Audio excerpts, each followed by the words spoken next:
local, late breaking. This is WDSU News This Morning. Good morning, everybody. A look outside. The clouds are still hovering, but that's okay. Jesse is going to wave his weather wand and hopefully produce something quite nice for us today because, Jesse, there are a lot of little boys and girls out there who have their Easter egg baskets and they're hoping to hunt some eggs today in some surrounding areas. Is that a good idea or not? You need to wait till the afternoon because, for the rest of the morning and early afternoon, there is going to be a chance for some rainfall, mainly on the South Shore. By later this afternoon, we'll be okay. How's the solution? Wear your raincoat, folks, right? Exactly. Just throw on your raincoat. For the eggs because, I do think we'll have a little bit of rain around this morning, but later on this afternoon, things will be just fine, and it's going to turn much cooler out there, too, as we got a cold front moving through. Let's take a look at that satellite and radar and show you what I'm talking about here. Look to the bottom of the screen there. I'll push this down there to the Gulf of Mexico. You can see some of the showers and storms. Plenty of lightning, too. So these are rather strong storms. But the good news is these are staying offshore and will continue to push off to the east. But I do think a few of them will kind of push off to the northeast, enough to at least give us some light to moderate rainfall in portions of the North Shore within the next hour or so. The strongest, though, all this lightning down here, those are pretty much pushing due east and should stay well offshore. But again, mariners beware. Not a good time to go out, at least for the rest of the morning and early afternoon while these strong storms are pushing through. 66 degrees over in Kenner right now. We're looking at a north wind at about 7 miles per hour. And as you look at the temperatures all around, our highs today really aren't going to rise too much, maybe into the upper 60s, possibly about 70 degrees, and then that'll be about it. Once we get into the late afternoon, temperatures will actually start to fall.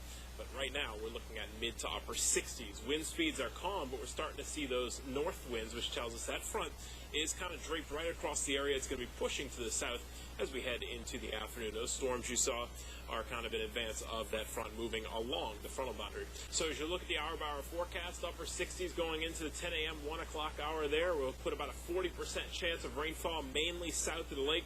North Shore rain chances very low today, less than 10%. And as you look at this afternoon, mainly dry by then, but look at the winds, 15 to 20 miles per hour once that front pushes through. And then cool temperatures overnight.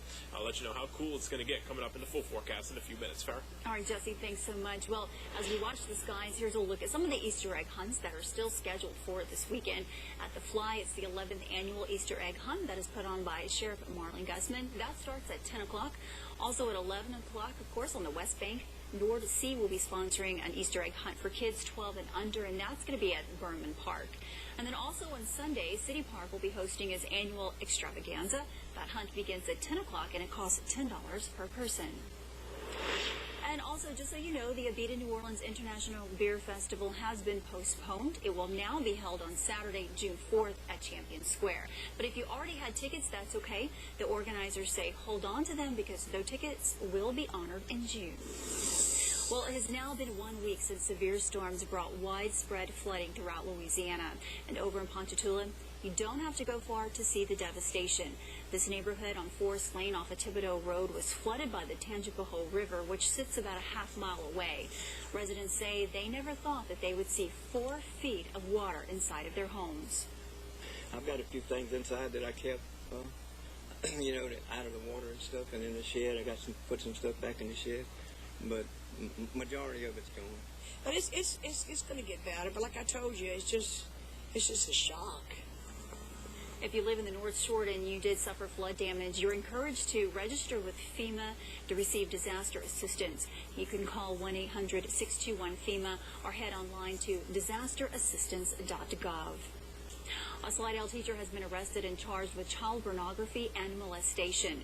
Raymond Winsey was hired at Slidell High School less than a year ago as a teacher and the girls' varsity basketball coach at Slidell High School. Police say detectives found inappropriate conversations through text messages and social media sites, as well as naked photos and videos of young girls, some of which are confirmed to be 16-year-old students at Slidell High School. At this time, though, police are not saying how many victims have come forward, but they have confirmed that none of them so far were on the basketball team he coached. Louisiana leaders took to the streets and parks and other places throughout communities in an effort to keep Louisiana beautiful. In Jefferson Parish, volunteers were out at La Fernier Park cleaning up and removing trash from the area. It's one day an event that is an opportunity for folks to shed some light on litter problems in Louisiana and hopefully to get leaders to take a stand in an effort to improve the state's environment. It's always important to keep our community safe. It's always and clean. It's always important to actually exemplify what we will do to actually go that extra step and help everybody, all of our constituents, help everyone do the same thing. And over in Baton Rouge, Governor and First Lady Edwards, as well as Lieutenant Governor Billy Nungesser, also picked up trash to support Keep Louisiana Beautiful initiative. Now, the Governor and the First Lady cleaned up around Capitol Lake in Baton Rouge. Meanwhile, the Lieutenant Governor and volunteers, they worked under the I-110 overpass. They joined other volunteers in signing a pledge to work against litter in Louisiana. We wanted to be part of the Keep Louisiana Beautiful campaign, and that's really focusing right now on picking up litter, just to keep Louisiana beautiful. I mean, just exactly what it says. And you know, it's a sportsman's paradise. We all love Louisiana. We should do a little better job of keeping it beautiful. DOTD spends $7.9 million per year picking up trash statewide. Well, after being on the run for months, a terror suspect is captured. How investigators were able to capture the man wanted for his involvement in the Paris terror attacks. And then a live look outside as we prepare for an Easter egg hunt. You're watching WDSU News this morning.